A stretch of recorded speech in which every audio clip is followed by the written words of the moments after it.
Hi, my God, you guys, I've been trying to upload a video that I did on boundaries, and I've been trying to do that since about 9 o'clock this morning, and it won't upload. So I thought I may as well just come on and do a live. And the reason that I want to talk about boundaries is because we're just entering 2 weeks of me talking to you guys about overwhelm. And a lot of my clients find that they're in overwhelm, not because they're on too tight a deadline, and not because the things that they're doing are too complicated, but the sheer number of different things that they have to do. So boundaries come into that because a lot of my clients are doing things that they don't want to do, that they've said yes to, because they have trouble with that specific part about setting boundaries. So that's the first bit that I want to talk about, specifically the saying no to more things. Part of that comes from recognizing ahead of time where you might be asked to do something that you haven't got time for. Or if you've got the time, you've not got the inclination, you've not got the energy, you're going to be asked to do something that you really want to say no to, but you find it really difficult to say no. So thinking about where that's likely to come up and the space that most happens to you in is what you need to think about to begin with. And for a lot of people, it happens in a work context. So think about keeping your priorities front and centre. You have contracted priorities, contracted obligations. So if stuff falls outside of that, think about the phrase that you find most comfortable to say, this is something that is outside my contracted obligations and I actually don't have the time to do it. It might be that phrase. It's probably not that phrase though. I see some people that say no is a complete sentence in and of itself, and that is true, but I've yet to meet anyone that has this particular issue with saying yes to things they want to say no to, that feels super confident going from yes, damn, why did I say that, to no. You generally find it better if you have something that you prepare, and by prepare I mean sit down and figure it out, practice. Practice it with the people that you live with work colleagues, your allies. Practice it so the next time it happens, you can say, oh, thank you for this great opportunity, but I'm not available to do that right now. Or whatever line it is that you've come up with. Because often the reason that we say yes to things, when we'd much rather say no, is because we're caught on the hop. We haven't got a great way of saying no that's ready to come out of our mouth. And so we say yes. Kind of all comes down to generally people-pleasing tendencies, which is something that, we can work on in a much deeper way to get rid of that. But even working on that one behavioural issue of feeling better at saying no to people will help reduce those people-pleasing tendencies. That is just the way that goes. Your behaviour drives your cognition, drives your mindset, it all, and then your mindset drives your cognition and your behaviour. It all links into a big circle. So just practicing that will help you to start to say no to more things. So that's the first thing, being aware. Second thing, thinking about what you can say to make it easier for yourself. The third thing is to really address what other stuff are you doing? So say for instance, somewhere else that people say yes to things that afterwards they're like, oh, why did I say yes to that? That I see with a lot of my clients is around kind of school volunteer stuff. So the PTA or the PNC, walking away from meetings going like, oh, I've somehow agreed to be the treasurer. Or, oh, I'm now manning the tombola stall when I don't have time for that. It's not, if you want to do those things, that's great. But if you don't have time for it and you say yes because you've been asked, it's actually thinking ahead about, well, what am I actually doing? So feeling more able to say, I'm sorry, I can't commit to the time on the tombola, but I am selling 100 bucks of raffle tickets or whatever. Again, you don't have to do that. If you feel confident in just saying, no, I'm not available to do that, or no, or whatever, then that's fine. But it makes it easier on you sometimes to think about all of the places where you're already doing things, you're already adding value. It makes you feel more confident in your no. I don't know if you can hear that. That is the cockatoos flying past my house. They're so bloody loud. I can't believe it. So that's the first thing about boundaries, the very specific thing about saying no, so you don't end up with more stuff on your plate. The other part about boundaries that I want to touch on is re-establishing really firm boundaries on the different areas of your life. And quite often when we talk about this, talk about work and life as if life is one big thing, but I kind of like that perspective because people know what we're talking about when we say that. But what we often talk about is keeping work out of our non-work life. A big tip that a lot of my clients find really handy is keep your life, your non-work life, out of work. Why do I say that? Well, I say that because the more time you spend at work doing stuff that's not related to work, the more likely it is that you will feel that when you get home, it is okay, acceptable, required for you to do more work at home.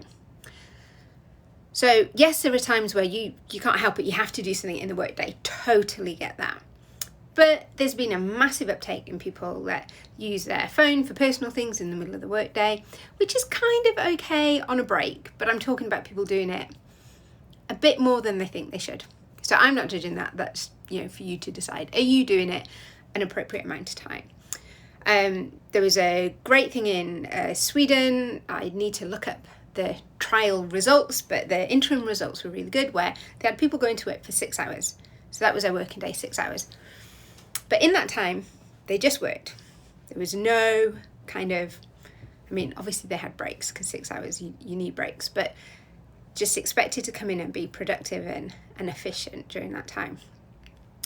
And the more that people do that, the stronger your boundaries are at work, the stronger they are at home as well. Because if in the back of your head, you're like, I did not finish that spreadsheet, but I did spend half an hour arguing with a stranger on Facebook about Cats the movie, or it could be about something much more serious than that. But, I spent about half an hour doing that. Yeah, then I probably should take the spreadsheet home to finish it. Whereas if you finish your work day thinking, I have really focused on my work and I've been really productive, you're much more likely to be able to resist the siren call of just checking your emails. If that doesn't apply to you, if you're already super good at that at work, that is awesome. Think about how you can employ those principles at home.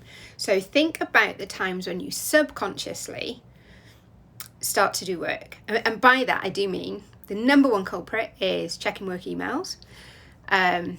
Guilty of having my work email on my personal phone, like many people.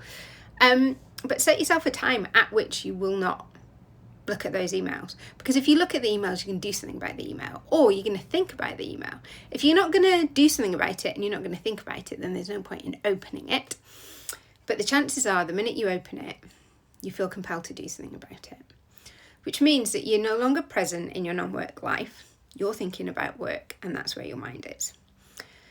This type of stuff is what leads us sometimes into thinking we have so much going on that we feel overwhelmed because we're not spending the time really separating out the separate parts of our life. And at the end of the workday, that is the end of the workday.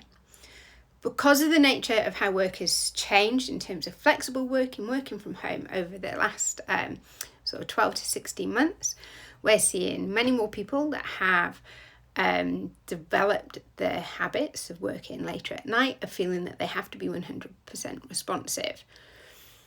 If you feel that you absolutely have to be 100% responsive at every hour of the day, that tells me that you're overdue a bit of a chat with your line manager to discuss that, because that is not reasonable. If when you think about that, if I go and talk to my line manager is actually going to tell me that I don't need to be responsive for every minute of the day. That's just something that I'm doing because I feel like I should be. That might also be a good thing to chat about with your line manager, because if it's a reasonable line manager, they will know that you should not be responding at all times of the day. If they're not a reasonable line manager, and goodness me, we know that there's lots of them out there, then you do need to take more ownership over those issues and set yourself your own deadlines for when you're no longer going to check work email, for when you're going to switch off work, and a couple of other little things about boundaries before I go, relating to work at home. Regardless of if you officially work from home, if you have flexible working from home, or you just find yourself doing more work at home of the evening. Use geographical zoning around your house if you are able to, if your house is big enough, to create zones at which you don't work.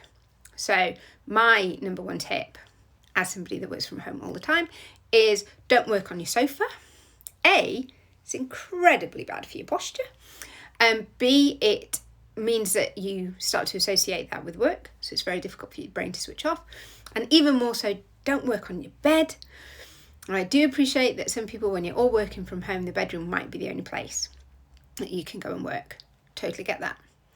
If at all possible, take a dining chair in there, work on the dining chair. You want your brain to associate bed with sleep and sex, and not with work. Because those kind of boundaries really matter. Our brains are picking up all of the cues that we give them all of the time. If we don't establish those boundaries, we're telling our brain that there's no geographical zone in the house where we can switch off. And, let me just talk about the number of people that are still doing work on the toilet. So your brain now associates going to the toilet with doing more work instead of just enjoying going to the toilet. So, boundaries, the 3 things that I've covered then are the specific one about saying no. So think ahead of time where that's likely to happen to you. Come up with some phrases that really work for you and think about how you're already adding value.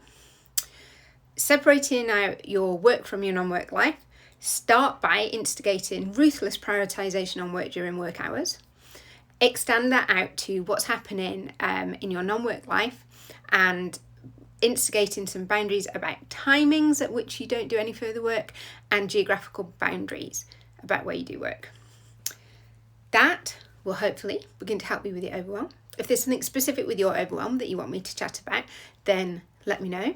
Hopefully this is going to upload because, as I say, I've been trying to upload that last video for 8 hours now and it's not gone up. So hopefully this one will. It's nice to see you again, Graham, and because he's live, and I will catch up with you guys again soon.